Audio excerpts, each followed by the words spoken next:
Hello friends, let us discuss the poem On His Blindness by John Milton. We will first know some facts and details about John Milton. We will then go on to discuss what kind of poem On His Blindness is, and then we will read the actual poem. So first let us discuss some facts about the life of John Milton. John Milton was born in 1608 and he died in 1674. Milton was an English poet and historian, and he is considered as the most significant, most important English poet and author after Shakespeare. Milton wrote many poems. He also wrote a small drama called Camus, and he is most famous for his epic poem Paradise Lost. Paradise Lost is regarded as the greatest epic means Mahakavya, greatest epic poem in English. Paradise Lost is based on the story of the expulsion of Adam and Eve from the Garden of Eden in paradise. स्वर्गातल्या नंदनवनातून Adam आणि Eve यांचं निष्कासन म्हणजेच यांना देवाने घालवून दिलं, या घटनेवर बायबलमधल्या या कथेवर पॅराडाईज लॉस्ट हे महाकाव्य मिल्टनचं आधारलेलं आहे. But that is not the subject. This poem is different. On His Blindness is a sonnet. Sonnet is a poem of 14 lines. Sonnet is a type of poem and it is a poem of 14 lines. This particular sonnet is divided into two stanzas. First stanza is of 8 lines and the second stanza is of 6 lines, making 14 lines in all. This type of sonnet is called Petrarchan sonnet. There are two types of sonnets. Petrarchan sonnet, which is divided into two stanzas of 8 and 6 lines respectively, and another form of sonnet is Shakespearean sonnet, which is divided into 3 stanzas of 4 lines each and one concluding stanza of 2 lines, which is called a couplet. Petrarch हा Italian कवी होता. याने sonnet सगळ्यात प्रथम लिहायची सुरुवात केली आणि त्याने 14 ओळींच्या सॉनेटचे दोन भागांमध्ये 2 कडव्यांमध्ये लिहायला सुरुवात केली. पहिलं कडवं 8 ओळींचं, दुसरं 6 ओळींचं. इंग्लंडमध्ये शेक्सपियरने वेगळ्या प्रकारची सॉनेट लिहायला सुरुवात केली. त्याने 4-4 ओळींचे 3 कडवे आणि शेवटी 1-2 ओळींचं कपलेट किंवा दोहा ज्याला आपण म्हणतो, असं त्याने 14 ओळींची विभागणी केली. So this poem of Milton is a sonnet and it is a Petrarchan sonnet divided into 2 stanzas of 8 and 6 lines respectively.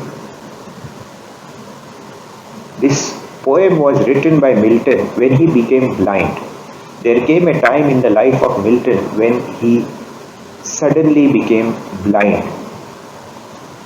मिल्टनला एकदा अचानक अंधत्व आलं, त्याची दृष्टी गेली. तो सतत प्रचंड अभ्यास करायचा, लिहायचा, वाचायचा आणि त्यावेळेला इलेक्ट्रिसिटी अर्थातच नव्हती. रात्रीच्या मंद प्रकाशात रात्री उशिरापर्यंत अभ्यास करत राहायचा. त्यामुळे त्याचे डोळे क्षीण होत चालले होते आणि एक दिवस त्याची दृष्टी गेली. He became blind. So Milton wrote this poem when he became blind. The best poems written by Milton are all written when he became blind. त्याच्या सगळ्यात उत्कृष्ट त्याची काव्यरचना जी आहे तो त्याला अंधत्व आल्यानंतर त्याने केलेली आहे. ही एक विशेष गोष्ट आहे. The theme of this poem is that God judges humans on whether they labor for him to the best of their ability. या कवितेची थीम, या कवितेमधली सेंट्रल आयडिया ही आहे की देव माणसाला माणसाचं मूल्यमापन तो आपल्या सर्व शक्तीनिशी परमेश्वराच्या आज्ञेचं पालन करतो की नाही आणि त्याच्यावर श्रद्धा ठेवतो की नाही याच्यावरून करत असतो. तर ही थीम या पोएममध्ये कशी डेव्हलप केलेली आहे हे पोएम वाचताना आपल्याला कळेल. So let us read on his blindness. Actually on his blindness हे या मिल्टनने या पोएमला काहीच टायटल दिलं नव्हतं. So this is originally known as sonnet number 19 of Milton. मिल्टनची सॉनेट नंबर 19 म्हणून 19व्या क्रमांकाची सॉनेट म्हणून ही पोएम ओळखली जात होती. But for the convenience of readers and students, critics have given this a title called On His Blindness. कारण यात Milton स्वतःच्या अंधत्वाबद्दल बोलतो आहे म्हणून याला समीक्षकांनी एक सोय म्हणून शीर्षक दिलेलं आहे. मिल्टनने स्वतः याला शीर्षक दिलेलं नव्हतं, टायटल दिलं नव्हतं. तर ऑन हिज ब्लाइंडनेस हे विद्यार्थ्यांच्या वाचकांच्या सोयीसाठी समीक्षकांनी, क्रिटिक्सनी, स्कॉलर्सनी दिलेलं शीर्षक आहे. पोएम वाचूया आपण. First stanza. When I consider how my light is spent, airy half my days in this dark world and wide, and that one talent which is death to hide, lodged with me useless, though my soul more bent to serve here with my Maker. Milton says, when I think about how the light in my life is spent, मी जेव्हा विचार करतो की माझ्या आयुष्यातला प्रकाश कशा प्रकारे निघून गेला. My light, here light is, Milton is referring to his eyesight. With the word light, Milton is referring to his eyesight. When I consider how my eyesight is lost, my light is spent means how my eyesight is lost. Airy means before. Half my days in this dark world and wide, and that one talent which is death to hide, lost with me useless. माझं आयुष्य अर्ध संपण्यापूर्वीच. एरी means before, आधी. माझं आयुष्य अर्ध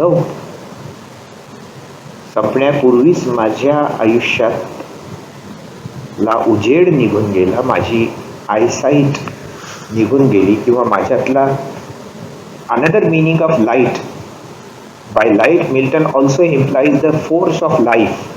त्याच्यातली जीवनशक्ती, माझी दृष्टी निघून गेली, माझ्यातली जीवनशक्ती निघून गेली. Before half my days in this dark and wide world are spent. या प्रचंड आणि अंधाऱ्या जगात आता माझं जग कसं झालेलं आहे, दृष्टीहीन झाल्यामुळे माझं जग आता अंधारलेलं झालं आहे. आणि आयुष्याच्या अर्ध्या टप्प्यावर पोचण्याआधीच माझी दृष्टी, माझी जीवनशक्ती नष्ट झालेली आहे. या प्रचंड अंधाऱ्या जगामध्ये आता माझ्याकडे जे टॅलेंट आहे, that one talent which is lost with me has now become useless. Milton स्वतःच्या कोणत्या टॅलेंटबद्दल बोलतोय? The talent of writing poetry, the talent of being A writer. लेखक, कवी म्हणून माझ्याकडे जे टॅलेंट आहे, आता मला अंधत्व आल्यामुळे ते काहीच कामाचं नाही. It is lost with me useless. It has lost with me. Lost means residing in me. आता माझ्यामध्ये ते टॅलेंट आतमध्ये आहे, but it has become useless. It is lying with me uselessly. Though my soul more bent to serve here with my Maker and present my true account, माझी आत्मा, माझं मन मात्र, my soul is bent to serve my Maker. My maker म्हणजे माझा निर्माता, म्हणजे परमेश्वर. मेकरचा एम कॅपिटल आहे इथे, कारण he is referring to God, his maker. I want to serve my Maker. My soul is bent to serve my Maker. माझी आत्म्यापासून इच्छा आहे माझ्या निर्मात्याची, परमेश्वराची माझ्या काव्याच्या द्वारे सेवा करण्याची and present my true account, आणि माझं खरं कौशल्य त्याच्यासमोर प्रस्तुत करण्याची. Lest he returning chide, doth God exact day labour light denied. Lest he returning chide, lest means for the fear of, नाहीतर, लेस्ट म्हणजे नाहीतर, नाहीतर he will chide me means he will scold me, तो मला, माझा परमेश्वर मला टाकून बोलेल जर मी माझ्या टॅलेंटचा वापर त्याच्यासमोर पूर्णपणे करून दाखवला नाही तर. तो म्हणेल की मी तुला जे टॅलेंट दिलं होतं, काव्यशक्ती तुला दिली होती, त्याचं तू काय केलं. Doth God exact day labour light denied, I fondly ask but patience to prevent. Doth means does. Doth is an archaic English word for does. English, प्राचीन इंग्लिशमध्ये, जुन्या मध्ययुगातल्या इंग्लिशमध्ये डज, आज आपण ज्याला डज म्हणतो त्याला डथ म्हणत असत.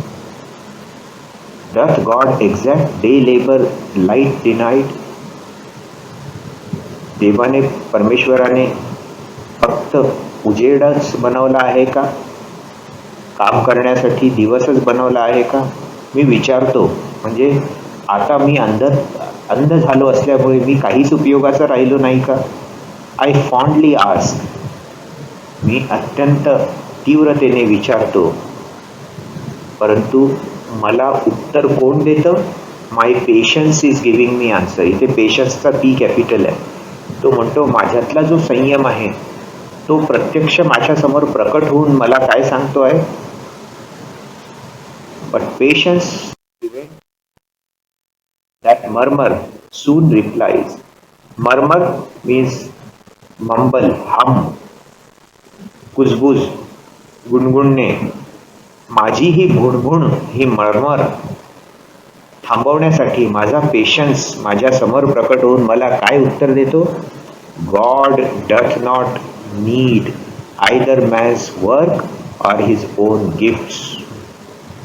देवाला, God does not need man's work, God does not need man's gifts. देवाला, परमेश्वराला माणसाच्या कामाची काहीच गरज नाही आहे. माणसाची कडून सेवा करून घ्यायची त्याला काहीच गरज नाही आहे. माणसाकडून देवाला कुठली काहीतरी भेट द्यायला पाहिजे, काही अर्पण करायला पाहिजे अशी सुद्धा परमेश्वराला मुळीच गरज नाही. जो सर्व शक्तिमान आहे, सर्वांचा दाता आहे, त्याला तुम्ही काय देणार. जो स्वतः सर्व सृष्टीचं निर्माण करतो आणि ती सगळ्या सृष्टीचं पालन करतो, त्याला तुम्ही काय करून दाखवणार आहे. त्यामुळे त्याला तुमच्या कर्तृत्वाची, तुम्ही काही त्याला देण्याची काहीच गरज नाही. त्यामुळे मिल्टनचा पेशन्स, मिल्टनचं अंतर्मन मिल्टनला हे सांगते की तू देवाला काही देऊ शकत नाही आहेस, देवासाठी काही करू शकत नाही आहेस, याचं वाईट वाटून घेऊ नको. कारण देवाला या सगळ्यांची गरज नाही आहे. मग देव कशाने प्रसन्न होईल. Who best bear his mild yoke they serve him best. Yoke म्हणजे ओझं, बर्डन, लोड. माइल्ड योक, सौम्य ओझं. देवाने संकट माणसाच्या आयुष्यात देव कधी कधी संकट देतो.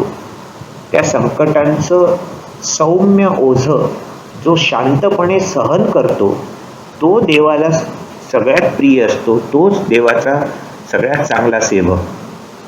जे लोक देवाने दिलेले दुःख किंवा संकट सुद्धा धैर्याने सहन करतात तेच त्याची सगळ्यात चांगल्या प्रकारे सेवा करतात. दे सर्व हिम बेस्ट. ते सगळ्यात प्रकारे त्याची चांगली सेवा करतात. His state is kingly. Thousands at his bidding spend, thousands at his bidding speed and post over land and ocean without rest.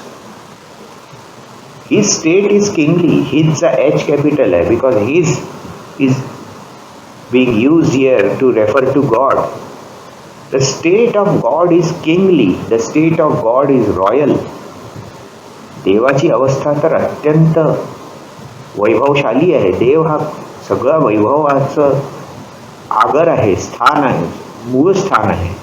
त्याच्यासारखा वैभवशाली दुसरा कोण आहे? Thousands at his bidding speed, at his bidding म्हणजे ऑन हिज ऑर्डर. त्याच्या एका आदेशावर हजारो लाखो लोक हे आपल्या मुवमेंट्स करत असतात. पान सुद्धा झाडाचं त्याच्या आदेशाशिवाय हलत नाही. And post over land and ocean without rest. लोक धावपळ त्याच्याच आदेशाने करतात. जे काही कर्तृत्व लोक जगात करतात ते स्वतः करत नाहीत, ते देवाच्या कृपेने करतात. लँड अँड ओशन, जमिनीवर, समुद्रात इकडून तिकडे जी मुवमेंट लोक करत असतात वेगाने, ते सर्व विदाउट रेस्ट, कुठलाही विश्रांती न घेता सतत लोकांची जी धावपळ चालू असते, it is at his bidding. ती त्याच्या आदेशाने चालू असते. They also serve who only stand and wait. जे लोक धावपळ करू शकत नाही, जे काहीच करू शकत नाही, मात्र परमेश्वराचं सतत चिंतन करत असतात आणि त्याने दिलेलं दुःख किंवा त्याने टाकलेल्या संकटांचं ओझं सुद्धा कुठलीही कुरकुर किंवा तक्रार न करता शांतपणे सहन करत असतात.